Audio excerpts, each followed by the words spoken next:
எல்லாமாகும் மாறிதான் எல்லாமாகும். உம்மாலாகாத காரியம் ஒன்றுமில்லை, உம்மாலாகாத காரியம் ஒன்றுமில்லை, உம்மாலாகாத காரியம் எல்லாமே உம்மாலாகும். அல்லேலூயா, எல்லாமே உம்மாலாகும். அல்லேலூயா, அல்லேலூயா.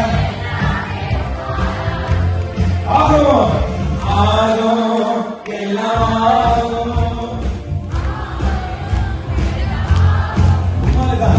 ஆகும் எல்லாம் ஆகும். உம்மாலிதான் எல்லாம் ஆகும். சரி, ஆகும் எல்லாம் ஆகும். ஆகும்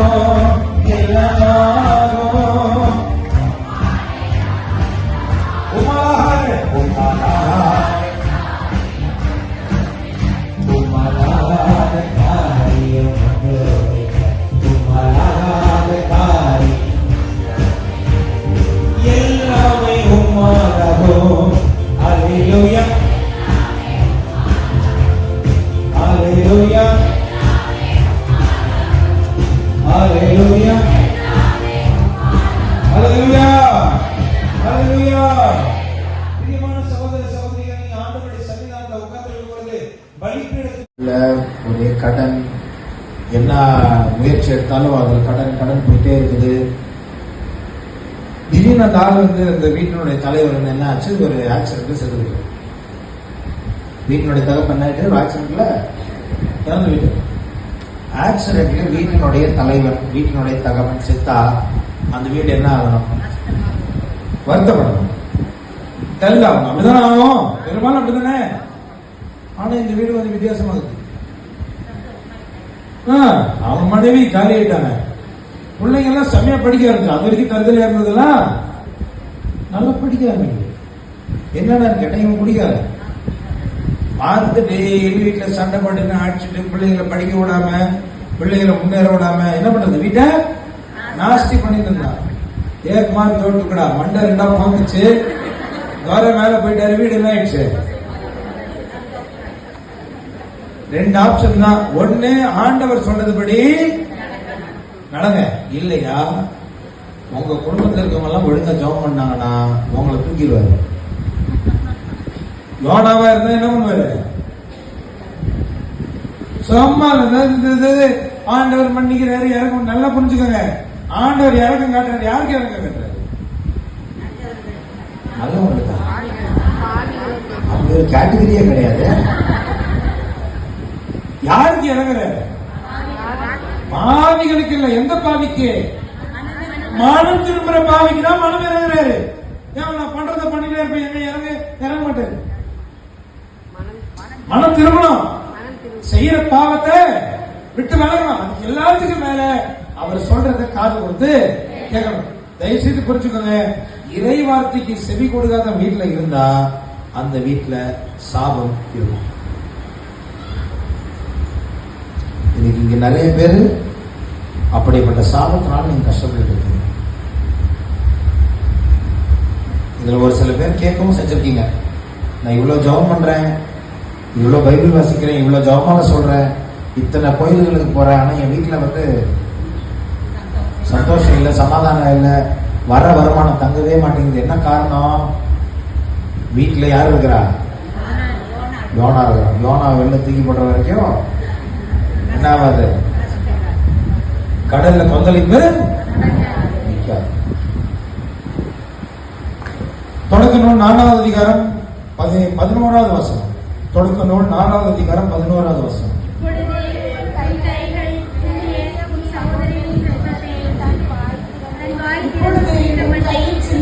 சகோதரன் இரத்தத்தை வாய் திறந்து குடித்த மண்ணை முன்னிட்டு நீ சபிக்கப்பட்டிருக்கிறாய்.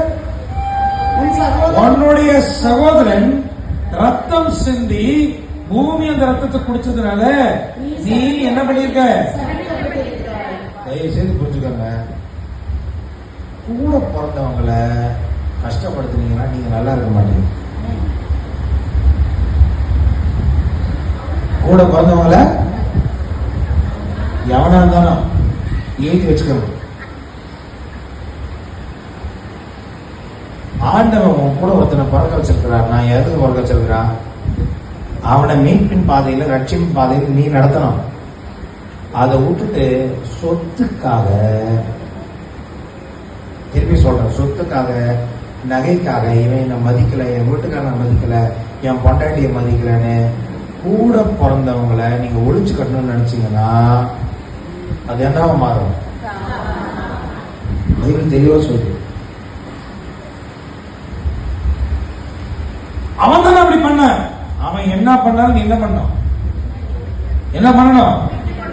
வெட்டு கொடுத்து மண்ணைக்கு கத்துக்கணும். கத்துக்கல என்ன வரும்? சாபம். ஏன் இதெல்லாம் சொல்றேன்னா செக் பண்ணி பாருங்க. வீட்டுல ஏதாவது உட்கார்ந்து இருக்கணும், வீட்டுல ஏதாவது உட்கார்ந்து இருக்கணும், என்னது ஓட்டத்துக்கு வழி சொல்லி தரேன். பேசாம கொள்ளாம இருக்கிறீங்களா? அண்ணன் தம்பி கிட்ட, அக்கா தங்கச்சி கிட்ட, ஒரு சிலர் எல்லாம் இருக்கீங்க 13 வருஷமா பேசாதெல்லாம் இருக்கிறீங்க. இன்னைக்கு பாவ சங்கீதம் பண்ணி விட்டீங்கன்னா வீட்டுல இருக்க சாபம் என்ன ஆயிடும்? போயிடும். இல்லங்க, சாபம் தான் என்ன வச்சுக்கோங்க. அடுத்தது தொடக்க நூல் 9வது அதிகாரம் 25வது வசனம்.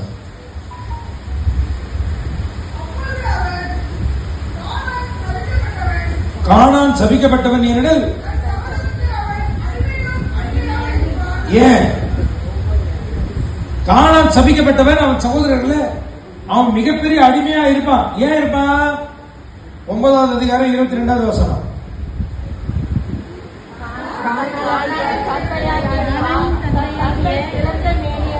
திறந்த மேனிய அமலக்கட்டையாய் கிடப்பதை கண்டு, நல்ல கவனிங்க, ஒருத்தருடைய தப்ப அம்பலப்படுத்துறீங்கன்னா அது என்ன மாறும்? சாபமா மாறும். உங்க வீட்டுல ஒரு தப்பு நடக்குதா? உங்க வீட்டுல ஒரு தப்பு நடக்குதா? என்ன பண்ணணும்? தப்பு செய்யறவங்களை போய் நீங்க தனியா திருத்தணும். ஐயா, நீ செய்யறது ஆண்டவருக்கு விருப்பம் இல்லாதது, நீ செய்யறது ஆண்டவருக்கு பிடிக்காதது, திருத்தணும். திருந்தலன்னா என்ன பண்ணணும்? அவன் ஃப்ரெண்ட் இருப்பான்ல, அவனை கூப்பிட்டு வச்சு பேசணும். இதுவும் திருந்தலன்னா என்ன பண்ணணும்? என்ன பண்ணணும்? சர்ச்சுக்கு கூட்டிட்டு போய் சாமியார் கிட்ட சொல்லணும். அப்பயும் திருந்தலன்னா என்ன பண்ணணும்? விட்டுறணும், அடிக்கணும். பத்தியா, ரத்தத்திலேயே ஊறி போயிருக்கு. அடிக்கிறது, வடைகிறது, வெட்டுறது. பைபிள் எங்க இருக்கிறது வசமா? எப்படி அடி உதவுறது போல பைபிள் அந்த வசனம் இல்ல. சரிதானா? அப்ப என்ன பண்ணணும்? தயவு செய்து உங்க வீட்டுல நடக்கிற அசிங்கங்களை 4 பேர்கிட்ட சொல்லி வருத்தப்படாதீங்க. உங்க வீட்டுல இருக்கிற அசிங்கத்தை என்ன பண்ணக்கூடாது? சென்னையில் ஒரு ஃபேமஸ் பேச்சாளர், நல்ல பேச்சாளர், பயங்கரமா பேசுவோம், சூப்பர் பேச்சாளர். அவங்க அந்த பட்டி பண்றாங்க பேசுவோம் தெரியுமா? அந்த மாதிரி ஒரு பேச்சாளர், பேர் சொல்ல விரும்பல, பயங்கர பேச்சாளர், சூப்பரா பேசுவாங்க. பைபிளை பத்தி பேச ஆரம்பிச்சாங்கன்னு வச்சுக்கோங்களேன், அப்படியே மனப்பாடமா அப்படிப்பாங்க. அவங்க இங்க யாரோ ப்ராட்டஸ்டன்ட் இந்த ப்ராட்டஸ்டன்ட் பைபிள் இருக்குல்ல, அது கிஃப்டா கொடுத்துருக்காங்க போல இருக்கு. அப்படியே சூப்பரா அந்த வசனங்களை அப்படியே ஒப்பிப்பாங்க. சொல்றாங்க, ஐயோ பைபிள் என்பது ஒரு தேன் கூடு, அது அல்ல அல்ல அல்ல, அவ்வளவு அமுதம் பிறக்குது, எல்லாரும் பைபிளை படிங்க, பைபிளை படிங்க. இவ்வளவு பேசுதுல்ல, அந்த மாதிரி இயேசு கிறிஸ்து ஏத்துச்சாங்க கிடையாது. நான் சொல்ல புரியுதா? பைபிள் இவ்வளவு பார்த்து அது இருக்க வார்த்தைகள் அவ்வளவு ஆழமானது, அதிசயமானது, அபூர்வமானது, ஆண்டவருடைய வார்த்தை, எல்லாரும் படிக்கணும்னு சொல்லுதுல்ல. அந்த ஒரு கிறிஸ்தவலா அப்படின்னா கிடையாது. அவ்வளவு பைபிள் படிச்சம்மா யாரை ஏத்துக்கணும்? பைபிள் அவ்வளவு பிடிக்கிறதுன்னு யாரை ஏத்துக்கணும்? ஆனா இயேசு அந்த மாதிரி ஏத்துக்கல. என்ன பிரச்சனை? அவங்க பைபிள் படிக்கிறாங்க, ஆனா அந்த வார்த்தைகள் மேல என்ன இல்ல? நம்பிக்கை இல்ல.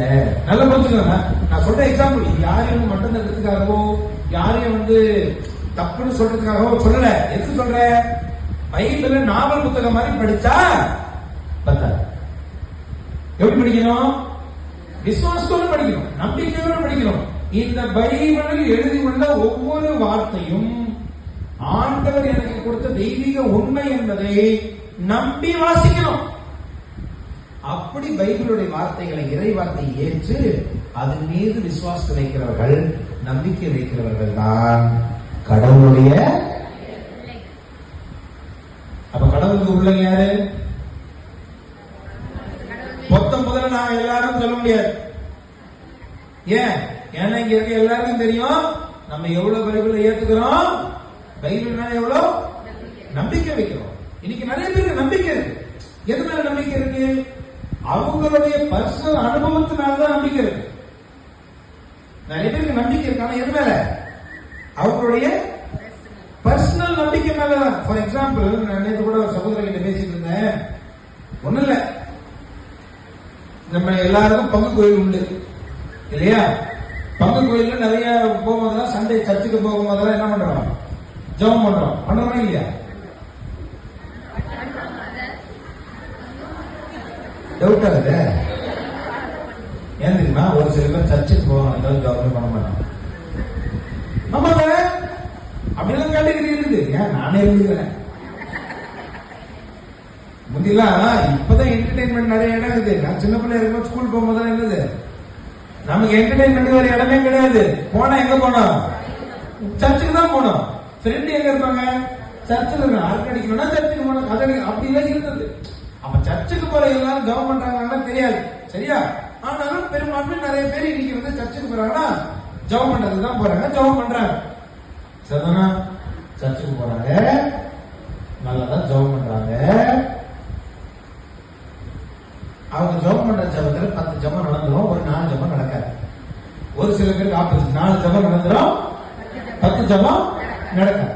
ஏன் ஒரு ஜெபம் கேட்கப்படுது, ஏன் ஒரு ஜெபம் கேட்கப்படல?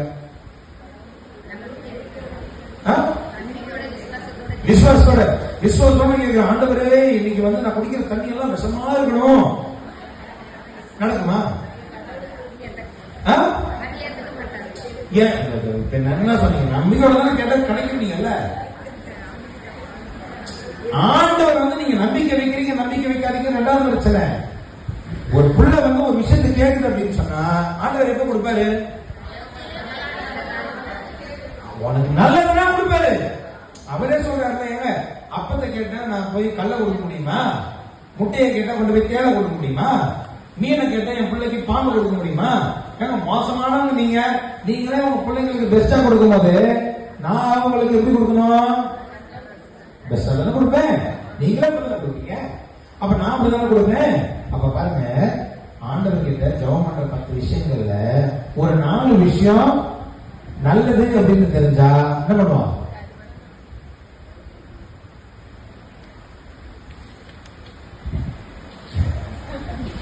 ஒரு 4 விஷயம் நல்ல விஷயமா இருந்தா அந்த நல்ல விஷயம் நடந்துரும்.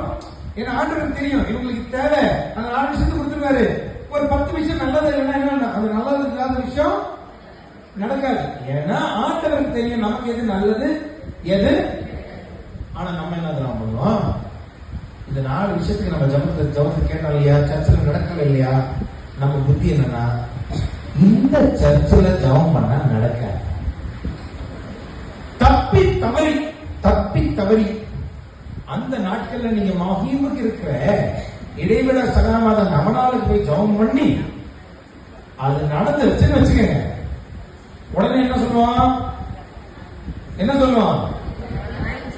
ஆண்டவருடைய சித்தத்தினால நடந்துச்சுன்னு சொல்ல மாட்டான். என்ன சொல்லுவோம்?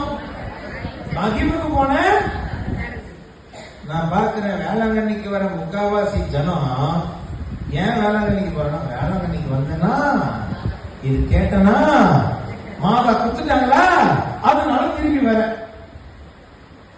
இப்ப நான் கேட்கிறேன், விசுவாசம் யார் மேல? ஆண்டவர் மேலையா இடத்து மேலையா? எங்க சொல்லுங்க. இதுதான் சொல்றான், ஆனா நடந்துக்கிறது என்னமா அப்படிதான் நடந்த நடத்துகிறோம். எது மேல? இடத்து மேல விசுவாசம்.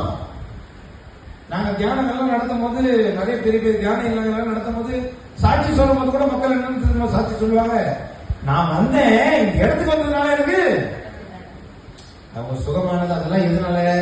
ஆண்டவருடைய சித்தத்தினால, தேவ சித்தத்தினால, தேவ இறக்கத்தினாலே தவிர ஒரு இடத்துல இல்ல.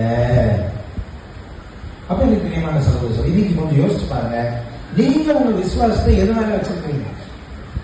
இடத்துல வாக்கு இருந்தது, வாக்கு கடவுளோட இருந்தது, அவாக்கு கடவுளாயும் இருந்தது, உண்டானது எதுவும் அவனால் அன்றி உண்டாகிறது. எதை பத்தி பேசுது? முழுக்க கடவுளுடைய வார்த்தையை பத்தி பேசுது. அப்ப கடவுளுடைய வார்த்தையை பத்தி பேசிட்டே இருக்கும் பொழுது கரெக்டா இந்த 11வது வசனம் வரும் பொழுது பைபிள் என்ன சொல்லுது? இந்த வார்த்தையான கடவுள், இந்த வார்த்தையான கடவுள் யாருக்கிட்ட வந்தாரு? அவருக்கு உரியவர்கிட்ட வந்தார். வாரவங்க கிட்ட போல, ரோட்ல இருக்கவங்க கிட்ட போல, யாரும் தெரியாதவங்க கிட்ட போல, எங்க போறாரு? அவருக்கு உரியவர்கிட்ட அவர் போறாரு. ஆனா பைபிள் என்ன சொல்லுது? அவருக்கு உரியவர்களோ அவரை ஏத்துக்கல. அவருடைய மக்கள் அவரை ஏத்துக்கல. அதனால என்ன ஆச்சா? நல்லா கவனிங்க. அவரிடம், அடுத்த வசனம் 12வது வசனம், அவரிடம் நம்பிக்கை கொண்டு அவரை ஏற்றுக்கொண்டவருக்கு ஒவ்வொருவருக்கும் அவர் கடவுளின் பிள்ளைகளாகும் உரிமையை கொடுத்தார். இப்ப நான் கேட்கிறேன், இயேசுவுக்கு சாட்சியா இருந்து ஆண்டவருடைய வார்த்தைகள் கீழ்ப்படிந்து யாருக்கு பிள்ளை? மாதாக்கள். இயேசுக்கு தந்தை கடவுள் யாருக்கு பிள்ளை? எதை என்ன வருத்தப்பட்ட நம்ம என்னமா பண்ணது? ஒண்ணும் பண்ணல. நான் சொல்றது நல்லா புரிஞ்சுக்கோங்க.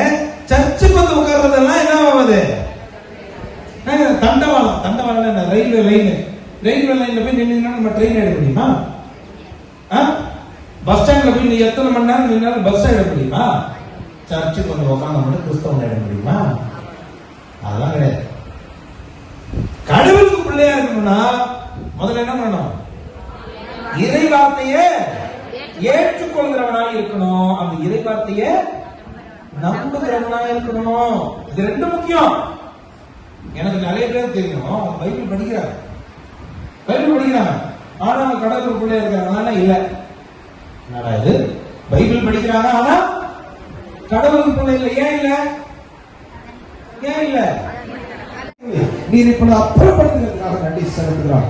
உடலில் உள்ள சகல வியாதிகளையும் இயேசுவின் நாமத்தினால் நீர் இப்பொழுது அப்புறப்படுத்துவதற்காக உங்களுக்கு நன்றி செலுத்துகிறோம். சந்தோஷம், சமாதானம், தேவ பயம், நற்கருணை, நாங்கள் நீர் அலாதி பக்தியினால் இவர்களை நிரப்புகிறதுக்காக தகப்பனே உங்களுக்கு நன்றி செலுத்துகிறோம். ஆண்டவரே, இந்த வேலையில் வைத்திருக்கிற இந்த எண்ணெய்களை கூட நீர் அன்றைக்கு எண்ணெயை அர்ச்சித்து திருத்துவதற்கு கொடுத்து உன் மக்களின் சுகத்துக்காக பயன்படுத்தி